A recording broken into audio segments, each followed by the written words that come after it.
Om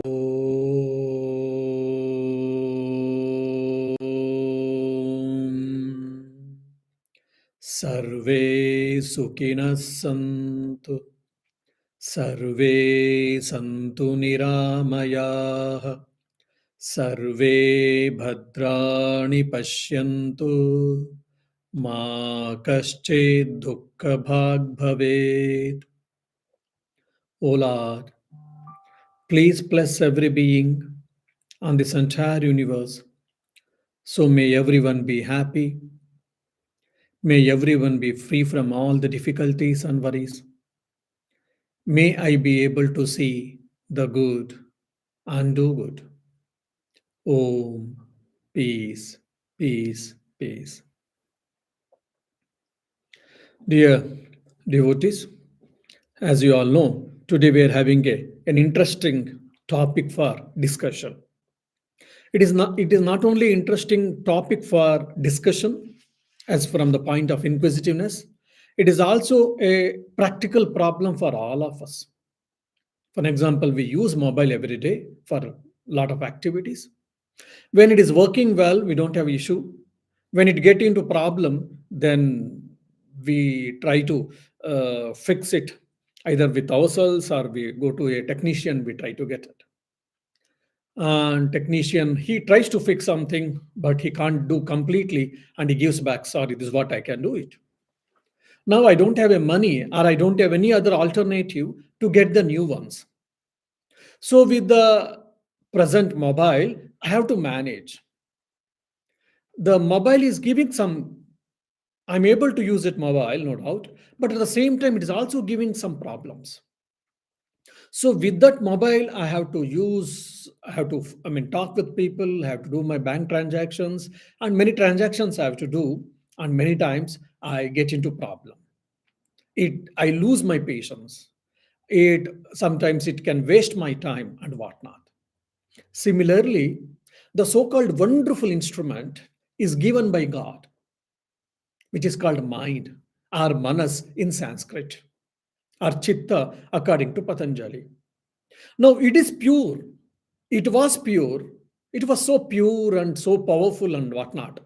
But unfortunately, because of the unconscious living, because of the our own desires and our own wrong assumptions and whatnot, we have added so much trash in that mind, so-called mind, instrument mind. So we think that it is creating problem, or it is becoming a lot of, it has become a bane for our progress and whatnot.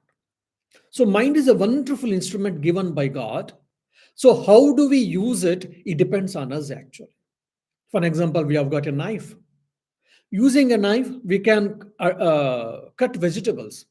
You can cut fruits, and maybe if it is sterilized, it can be used for some operations to save the life of a people, of a person. But the same knife can be used to kill someone, to end someone's life. Now, is it the mistake of the knife? No. So, knife is neither good nor bad. It is only the person who is using the instrument called knife. It is up to him how to use and what he is using. So similarly, the mind is an instrument given by God or given by nature for all of us. Now, how are we making use of it? For what we are making use of it?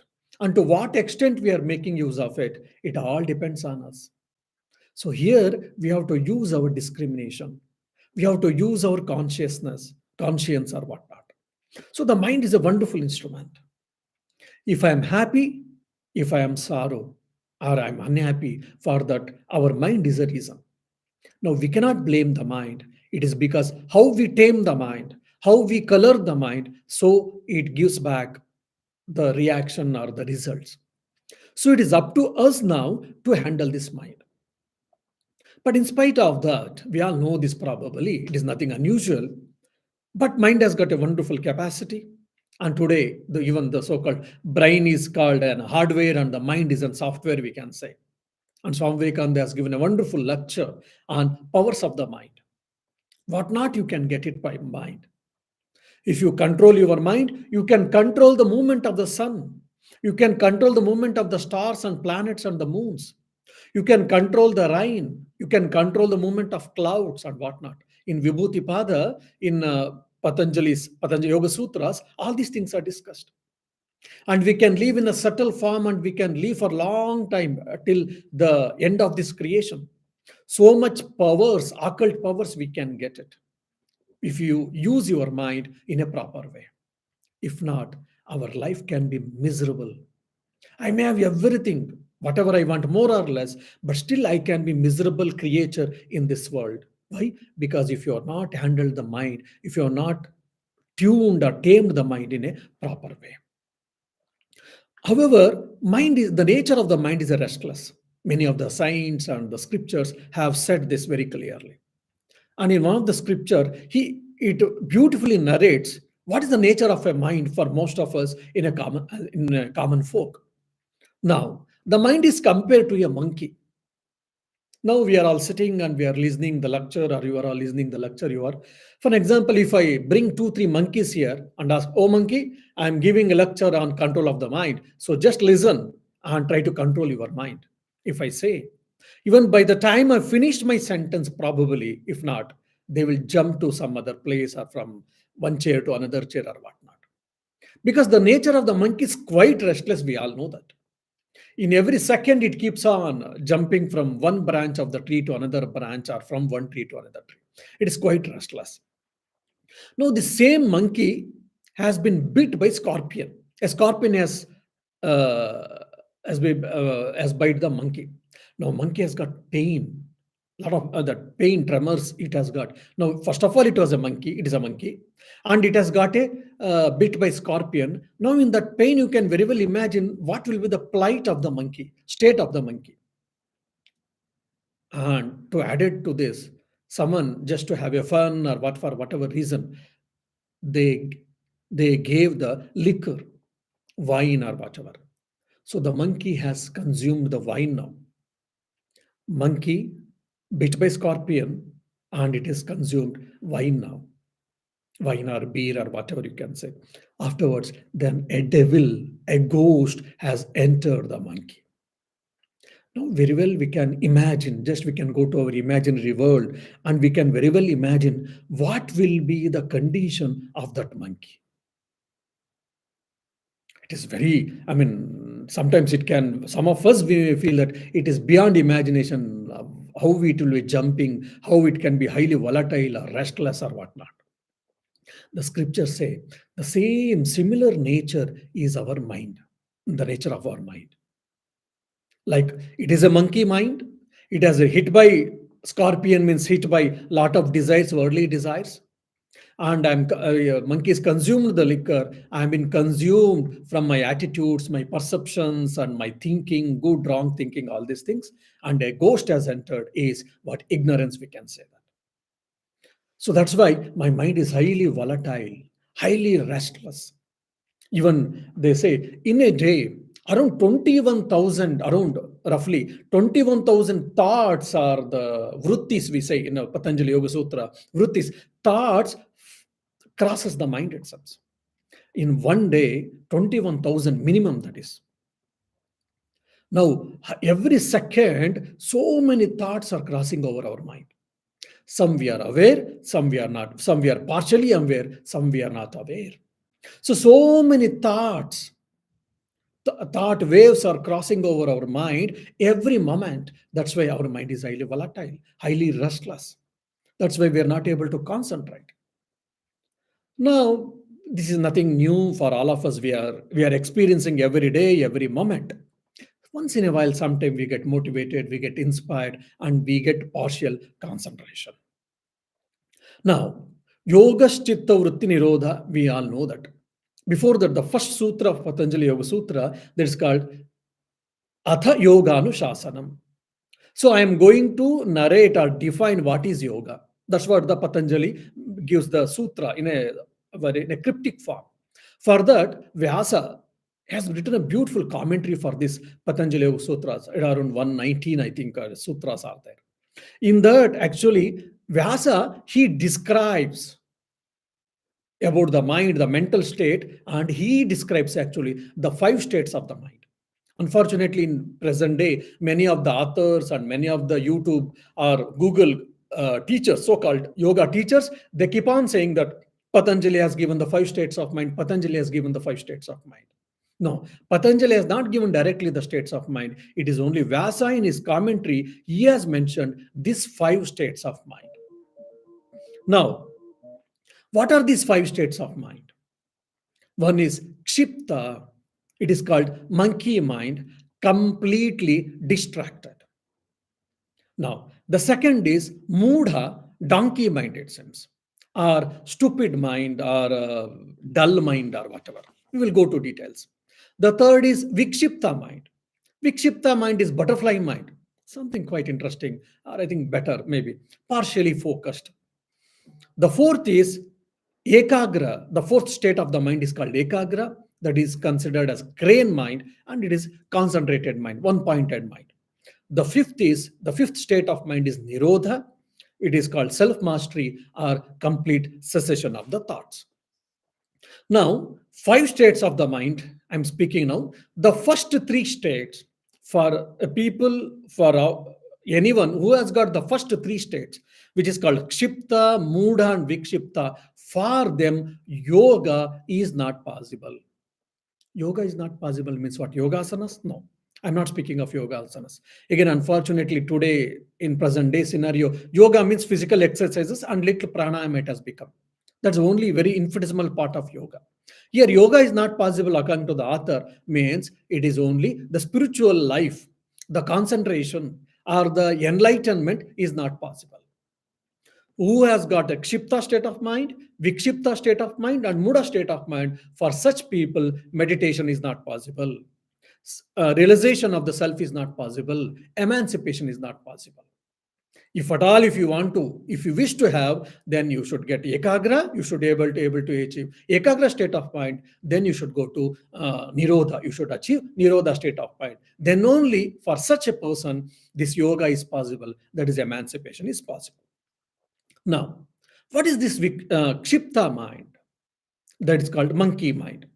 So here, the state of the mind, when we hear, probably when I'm explaining all these things, when you are hearing the traits of that each state of the mind, probably we will feel that Swamiji is telling us, Swamiji is describing about our nature of mind. How did Swamiji come to know about my problem? It is not your problem or my problem or XYZ problem. It is a universal problem with most of us. Now, the Kshipta mind or monkey mind. So I said it is a completely distracted mind, highly volatile, highly restless. In every moment, it keeps on jumping, it keeps on hopping from one thought to another or from one idea to another or whatever, which is generally our nature of mind. And the sub-commentators, they discuss, including Vyas and others, they discuss or describe about the Kshipta state of mind. They say it is highly agitated, highly restless, and highly scattered in nature. Now, highly scattered in nature means mind thinks about, now you are listening to my talk on five states of mind. Okay, you are getting nice, etc. And in a next moment, suddenly you thought something about, oh, today whether food is there or not. Or tomorrow I have to go to company, and while going I have to do this small work. So how to do that? Or just suddenly you might have got some message, you had forgotten to reply it. Oh, I got a SMS morning and I forgot to reply. I should reply back after the class or whatever. So every moment it keeps on jumping from one thought to another, one idea to another, from one thing to another. That is called scattered mind. It doesn't have any ambition, it doesn't have any perfect goal, it doesn't have any projects properly doing, whatever it may. Not physically, I mean mentally, I'm saying. The second thing is it is highly restless. Just like monkey jumping from one branch to another, our mind is also jumping from one thought to another. Especially when we try to sit for meditation, we will understand. When we'll sit for meditation, and okay, we are there here, you try to sit and try to focus your mind on particular subject called rose. I mean, literally this, when I gave this guided meditation elsewhere, they explained this problem. When I heard, I got shocked. It was very amazing even for me. Like it was a devotional meditation technique. I said, you pray for everyone. Okay, they did. Pray for yourself and kith and kin. They did. And I said, fine, now you go, try to offer some flowers. Maybe lotus, rose flowers, jasmine, or any fragrant flowers, or what are the flowers you like. You offer the flowers at the feet of the Lord. And you offer some sweetmeats. So this is called Manasa Puja, mental worship. I told this and afterwards asked him to do japa or meditation. Okay. After guided meditation, after some time, I started asking people, okay, what did you experience and what was your understanding or how was your meditation, whatnot. One lady, she said, astonishing, it was astonishing for me at least. I said, Swamiji, I am sorry that I had lost in meditation in the process. I said, yeah, that is a common thing for every one of us. So never mind. So come on, let me know. You explain me a bit better or clearly. She said, Swamiji, when you asked me to pray for my kith and kin, for everyone, including myself, I did. Fine. When I went to Manasa Puja, mental worship, you asked me to bring flowers. You asked me to offer flowers at the feet of the Lord. Then I was thinking where to get flowers. I thought I will go to market and get the flowers. And I went to market. I met some person, and from there, talking, we went to somewhere else. Then I met my friend. Then I was talking. Then we went to coffee shop. Then again, some one person came, which I didn't like to talk, but he or she came. Then we had a hot exchange of words. By the time meditation got over. Now, you see association of thought with everything, how people can get carried over. I said, fool, why did you go to market to purchase flowers? Because you are asked to imagine. You are asked to imagine lotus flower, rose flower, jasmine flowers, nerium flowers, just to offer at the feet. Why you need to go to market to purchase them? Because you are not doing physically. She said, yes, Swamiji, sorry, but somehow I got carried over. I heard, but that's the first time even people can get carried over like this. First time even I also came to know. But you see how people can get carried over with the association of things and thoughts. That's what I'm seeing. Where restlessness of the mind. If you're not conscious enough, one thought, one simple thing can take away our mind, take away our time. Similarly, for an example, I can give today in the Facebook. Okay, 5 minutes is there before starting meditation or before going to work or study time. 5 minutes I've got. Just let me scroll Facebook or YouTube or something or social network, and I open my mobile. I started seeing something, then seeing, then from there one link, 15 minutes or half an hour or 1 hour, 2 hours gets over. Your meditation gone and etc. Then time is up to either study or work or whatever. Then your meditation and other practices gets away because mind is restless. From one thought was enough, just a thought that let me see my mobile. That one thought was enough to do the world tour mentally. So my highly restless and highly agitated. Highly agitated means it is reactive. He told like this, she told like this. I went and I said hello, and she didn't look at me. She turned her face. So my mind is highly volatile. I'm not at peace. Why? Because she didn't behave with me properly. So it is pro-reactive, always reactive. Means highly volatile emotively. Sometimes good, sometimes happy, sometimes unhappy, sometimes peaceful, sometimes restless. So highly agitated mind. So you can imagine when we have got lot of waves and the waves are in high tides, then what happens? There's a lot of force, lot of energy, isn't it? So similarly, when your mind is highly agitated, you can't meditate, you can't read, you can't work with concentration, whatnot. That's why it is called kshipta. Kshipta means in Sanskrit is called fully highly volatile, highly agitated, highly restless. Now you can see when there are heavy winds and heavy rain in sea, how you can see the nature of the sea and the waves. So similarly, our mind also will be. So we'll not be able to think anything, will not be able to concentrate at a time on any particular subject. For example, even if you see, if you go to, for an example, Glendalough here, you go to Glendalough, there's a beautiful lakes, two lakes. And sunny yesterday and today we are, I mean, Irish people or Ireland, people of Ireland, we are all lucky. In summer, we had a sunny day, 2 days consecutively. And you got to Glendalough Lake and you were seeing a beautiful lake and you were standing there and you were enjoying the sea or enjoying the lake. and because of the sun, and you are also able to see the bottom of the lake. Now, someone threw a pebble. Two or three youngsters had come, just they wanted to have a fun, and they threw the pebbles. Then what happens? The pebbles created so many ripples which disturbed the water surface. Then, if so, then I will not be able to see the bottom of the lake. So similarly, when mind is highly agitated, restless, or whatever, will not be able to understand things rightly, properly. So will not be able to think, basically. And also, Vyasa tells very clearly the problem is because of this Kshipta mind state, what happens? We will not have the patience to struggle for success, to meditate, to do things, or to practice music, or to practice something. We'll not have any patience, and we'll not have a patience for even spiritual practice. Especially, he speaks from the point of spiritual practice. Many times we think, I would like to meditate, I would like to do this, I would like to do that, etc. But many times we are not able to, or maybe very few times, few days we are able to, and afterwards we lose interest and we can't do it. Why? Because our mind is in the state of the kshipta, volatile mind. It doesn't have the patience to pursue things. It doesn't have the intelligence to comprehend the subtle principles about the self, about the God, about the suprasensual things or whatever. And it cannot think any on subtle things, and it cannot comprehend on subtle objects. So that's, and it is very highly oscillating mind. That's what the author says. And we are at the mercy of the mind. We are under the mercy of the thoughts. We are at the mercy of the emotions or whatever. Whatever I think, I will do it. Whatever I think, I will do it. Whatever I feel, I will do it. People keep on saying that. I've heard many times. I say, fool, it is your weakness, it is not your strength. Why? Because you are highly volatile, react, you are so reactive. So what you do, what you don't understand.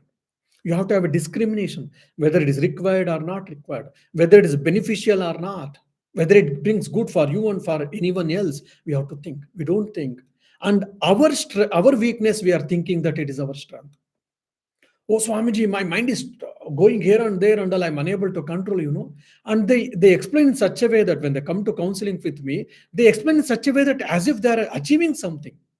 No, first stop this, I say, stop narrating and understand that that's your problem. It is not your strength, it is your issue, it is a problem in every one of us. We have to understand.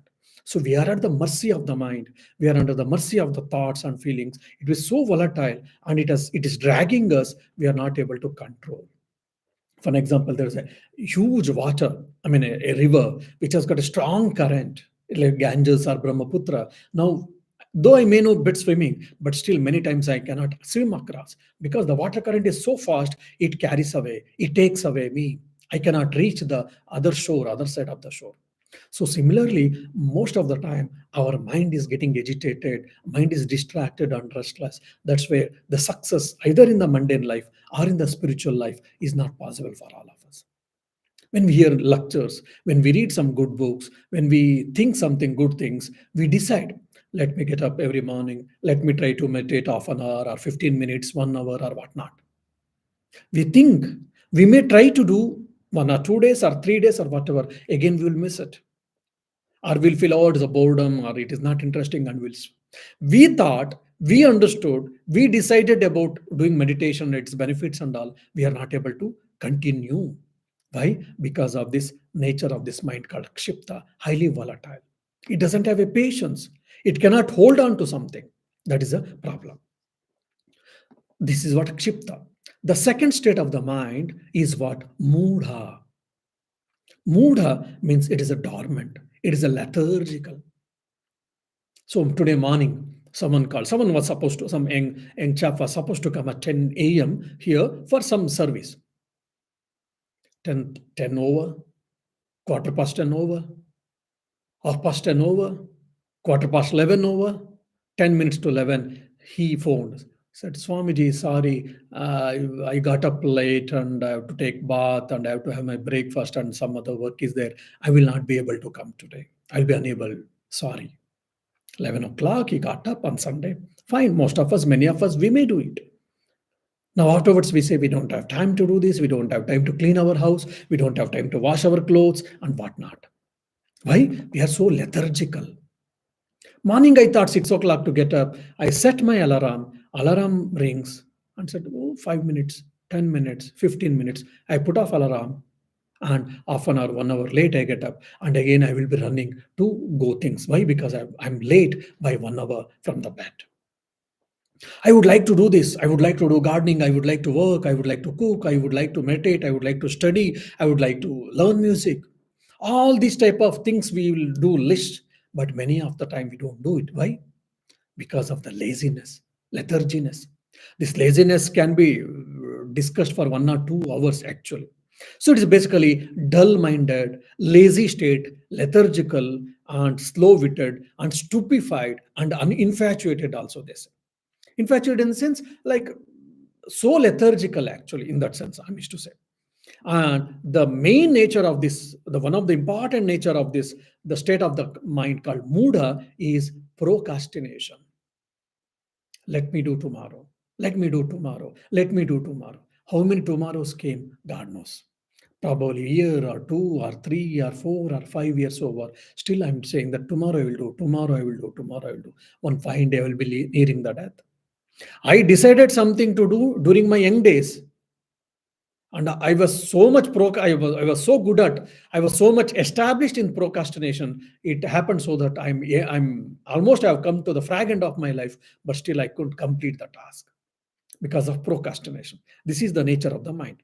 So sometimes our mind is in the state of the kshipta, sometimes it is the mudha, sometimes it is in the vikshipta or whatever. It is not at the same time, all the time will be the same thing. Generally, it will be oscillating between these different states of the mind. So we have to understand. And in this Buddha state, it is so lethargical, it is so tamasic, you cannot understand what is right and what is wrong. All the wrong things will appear for you to right. For example, sleeping for a long time is good for our health, good for our mind, so good for etc. etc. All wrong things appears right for us. So we cannot discriminate what is right and what is wrong. That is what it happens. And one more thing is the people who are under depression, the people under depression, the people who think that they would like to end their life because they can't face the life, they can't face the things, etc. Such type of people's mindset will be in this moda state, which is highly dangerous. That's where, at least if you're in a kshipta mind, that is okay, but we should not go to the moda state. It becomes very negative. It is so destructive in nature. It becomes so stressful, and especially depression, and they will think that suicidal attempts, they will be thinking about suicidal attempts and whatnot. Everyone, we will get some point of time, some or other shades of this, but if immediately we should jump, otherwise it is very self-destructive. And so Vivekananda says for demons, the kshipta and muda state of the mind is very common. Demons, but it is not only devils or ghosts or whatever. Even we have got human body, but if we have got these states of mind, then we are also can be considered as demons only. So now we have to be very careful about it. Now the third state is what? Vikshipta. Kshipta over monkey mind, then muda donkey mind over. Vikshipta is what? Butterfly mind. Butterfly is so nice. You see butterfly so nice. So they were flipping the wings, and so colorful butterflies we all see, isn't it? What butterfly does? Butterfly sits on a flower, few seconds, and again it goes back. Again it flips its wings, and again it goes back, and it sits in one more place or on one more flower for few seconds. Again it gets back. It goes back to some other flower, some other place. So partially concentrated mind, partially focused mind is called vikshipta. Especially when you are hearing some music, you are enjoying, so you are partially focused sometime, again you will lose it, you will lose yourself or whatever. So here mind receives the information, you are able to understand, but it will not be able to completely process it. Why? Because it is only partially focused. Means you are able to understand few things, you are able to concentrate, focus mind on something, on God or on a self or on a higher things or the suprasensual things for a just very limited time. Limited time means what? Few seconds, 2 3 4 5 seconds actually, or even 7 8 seconds. That's all, not much. And many of the spiritual aspirants, spiritual devotees, Real devotees or real aspirants, they will have this vikshipta mind. Even common people also can have this. For an example, musicians or the writers, if not all the time, many time, most of the time, they will have this vikshipta state. Means they are partially focused. And this state of people, they are a bit positive, and they have got some set of goals, set of ambitions, and to achieve, they will have some idea clear, some clear idea. They want to do it. They keep trying, but they are not able to reach the point. They are not able to make the success. They think many things. I should do this. I should not do this. I should be like this. I should not be like this. They think, they plan, but they cannot be. They are unable to execute. Why? Because they are only partially focused, partially concentrated, and other times they are not. And this is the mind state for the people who achieve more or less, or the good musicians, good people who have achieved some success in the life. Basically, in the mundane life, in the worldly life, for them, most of them, they will have. I mean, in general, I'm used to that. Sometimes they will have also focused mind, no doubt, but generally they will have this vikshipta mind state. Means they're partially focused. So when we sit in a classroom, say 30 minutes, 40 minutes, 50 minutes, you are hearing some talk and you are making some notes and whatnot. So you feel that your more or less your mind is concentrated, but the author says, or the Vyasa says, no, it was not completely concentrated. In generally, it was vikshipta mind. Why? Because in between, so many other thoughts, so many other vrittis are crossing over. That's why it is a vikshipta mental state. And this is natural for the people who are bit focused, who are practicing some meditation, and who are bit steady, studious in their life, and studious in their skills and etc. And now you imagine now. The author says very clearly, the Vyasa, for Kshipta, Vikshipta, and Muda, for all these three people, the people who have got the state of the mind, these three states of mind, for them, meditation not possible, spiritual progress not possible, emancipation not possible. Now, very well, we can imagine why we are unable to meditate. Swamiji, I would like to meditate. I'm trying to meditate, but I am unable to meditate. Why? Because our mind is in Kshipta or Muda or sometimes Vikshipta. So author has told very clearly 2000 years before that, oh my dear friend, if your mind is in these three states, you can't meditate. You can't concentrate. You spiritual progression in reality, it is not possible. So then what to do now? If you want spiritual progression, real spiritual practice, real meditation, then you have to travel from these states of mind, the fourth state of mind, which is called ekagra, crane mind. Eka agra. Eka means one, agra means sharp. For example, if you see the tip of an arrow, it is so sharp pointed. It is so sharp. The more and more it is sharp, it can go and pierce the target, isn't it? If it is not sharp, if it is a blunt, then it goes and hits the target, it makes some sound or it produces some heat and it falls off. The moment it is more and more sharp, and when it goes and hits the target, it can pierce. So agra means that sharp edge actually. So similarly, when mind is concentrated, ekagra, one pointed, then success is at your fingertips. So it is completely focused mind. It is completely concentrated mind. On desired point or desired object, on desired knowledge or idea or whatever you can say. Now, what do you mean? So is it that only one vritti, only one thought is crossing in the ekagra state? No. According to Patanjali, according to the Vyasa and Indian psychology, they tell very clearly the pratyaya, the content is only one, but thoughts are many. What does it mean? I'll give an example, then you'll be able to understand. For example, now you are thinking maybe about the music. Say, for example, some music you are thinking, a piece of music you are thinking, or a piece of poem or whatever. Or maybe I'm asked you to meditate on a flower, so you are able to meditate on flower, rose flower. Now, rose flower, you are able to completely concentrate your mind on the rose flower. You are visualizing it and you are seeing it mentally, and your mind is completely focused on the rose flower. So, what happens in your mind? So, now content, pratyaya is what? Rose flower. Okay. Now, the content is rose flower. In your mind, what happens? A vritti, a thought wave, it gets arised as a rose flower and it gets diminished. And again, second thought, the content of that second thought is what? Rose flower, and again it gets diminished. The third thought, again it is a rose flower, diminishes. Fourth, 5, 6, 10, 20th, 30th thought. So every moment, individual thought is rising and it is falling off, but the content is same.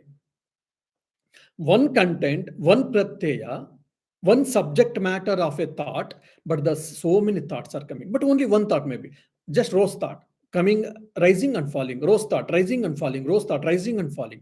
So that's what we say. It appears that it is only one thought actually, but it is not one thought. It is a series of thoughts, but it is only one content. But in naturally, what happens? Rose flower, I'm trying to meditate on rose flower. I get rose flower, I get water, I get mountain, I get some bird, I get some sky, and so many other thoughts are coming. That's where we are partially focused, partially concentrated. So in ekagra, similar thoughts but same content, that is what called ekagra, one pointedness or concentrated. Now when this is led by sattva, and if you get this concentrated mind, one pointed mind, then for the spiritual life and emancipation or the success, it becomes so easy for all of us. Now, for example, I may have to read 10 times a lesson, for example, to have a mastery. Now, a person who has got a concentration, 1, 2, maximum 3 times if he reads, he'll be able to remember and he will be having a mastery over a lesson, over a subject, over a skill or whatnot. Probably this is a standard story everyone we keep on hearing, which is a story from Mahabharata. Mahabharata, Kauravas, 100 brothers, and Pandavas, 5 brothers. 105 people were standing in an open field. There were bows and arrows. Dronacharya, teacher, asked one Kaurava and Pandava, he asked to pick up a bow and arrow, and he said, what are you seeing? He asked him to get ready for in the position. He holded the bow and arrow just to shoot, and he asked, what are you seeing? Because in distance there was a tree. In the tree, on the top of the tree, or in the middle of the branches, there was a wooden bird was placed. So he was supposed to, every student was supposed to concentrated his mind, focus his mind on that wooden bird. Okay, he took the bow and arrow. He was asked to concentrate, focus his mind, his vision, his sight on the bow and arrow. And the guru asked, what are you seeing? He said very clearly, so beautifully, so with all great respect, oh Guru, I'm seeing the bird and I'm seeing the trees, I'm seeing the field, I'm seeing my brothers, and I'm seeing you also, my dear reverend sir. Then Dronacharya said, get out, stupid. Then second person, third person, fourth, fifth, all of them, they were saying, some of them said everything we are seeing, and some they said field and trees, some said only tree, some said branches and leaves and tree and along with the bird. But Arjuna was the only person among 105 students. He said, I am seeing the eye of the bird and its eye, that's all. Then Dronacharya asked, shoot the arrow. He shot the arrow and it went and it pierced the eyes of the bird. Why? Because his mind was completely focused or completely concentrated. That's why he became Dhanurdhara, or he became a Maharati. Maharati means who is capable of fighting with 10,000 people at a time. So that's the reason, that's what I'm saying. If we have got that focused mind, if you want to be music, if you want to excel in music, you can be a best musician. You want to excel in some studies in particular subject, you can excel, you can be the best. You want to be, for an example, a best athlete, it is possible. You want to be a spiritual personality or emancipation, yes, it is possible. By this focused mind, completely concentrated mind. When your mind gets focused together, what happens? You will be able to completely focus your mind, completely focus your energies, then success becomes you are part and parcel of your life. As Swami Vivekananda says, nature reveals its secrets. What happens in Rishis with the scientists? When their mind is completely focused on a particular subject and when they try to understand, then the nature opens its results. It actually, their mind only opens its results actually. So nature opens results. That's where they invent, they discover. So their mind is completely focused or concentrated on a particular thing at particular given point of time. We can see in the Swami Vivekananda's life itself. 3 days he sat, a day in and day out, and he mastered the maths because his mind was Again, he had a willpower, and apart from that, he had a concentrated mind. That's the reason he was able to, he was able to master the mathematics of the 3 years, 8th, ninth, 10th standard in 3 days. And even there's a beautiful story in Swami Vivekananda's life where he was as a during itinerant monk. He was in the western part of India. Swami, his brother monk Akandanji used to go and bring encyclopedia, Britannia encyclopedia. You know, Britannica encyclopedia, such a huge book. Each volume can be used as a pillow. First volume was taken, and second day, next day itself, I mean, gave it. I mean, returned, and the second volume took. Third volume in one day. Then next day, fourth volume. Next day, fifth volume. The librarian got really, irritated. He said, "Sir, you are taking the encyclopedia, fine. At least few days, keep it yourself and try to read. So don't show for us just because you are taking so many books. It is not required." Then Akandanji says that, "Oh, sorry, it is not for me. It is for my brother monk." Librarian says, "You go and inform your brother monk. I don't care for whomever so." Swami Vivekananda, when he heard about it, he laughed and said, "Tomorrow I will come." Then he came and he challenged the librarian. "My dear, I think you have got a wrong notion, wrong understanding. So whatever the books till now we have taken, Britannia Encyclopedia, all the volumes put on the table, randomly you pick up a volume and randomly open a page and you ask whatever you want, I will tell." Now, when monks and especially some known people, when they put a some challenge, will say, "Oh, is it so? Okay, okay, okay. I made a simply comment. Don't worry. Go away," we said. But librarian, he took it challenge. He accepted. Said okay, and he got all that 5 or 6 volumes on the table.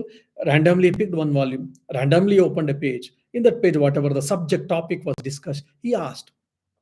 Swami Vivekananda, all the while he was closing his eyes, and while closing eyes, he said, "It is in this particular volume, it is in that particular page, it is in the particular line or a paragraph or whatever." And he told verbatimly the sentences.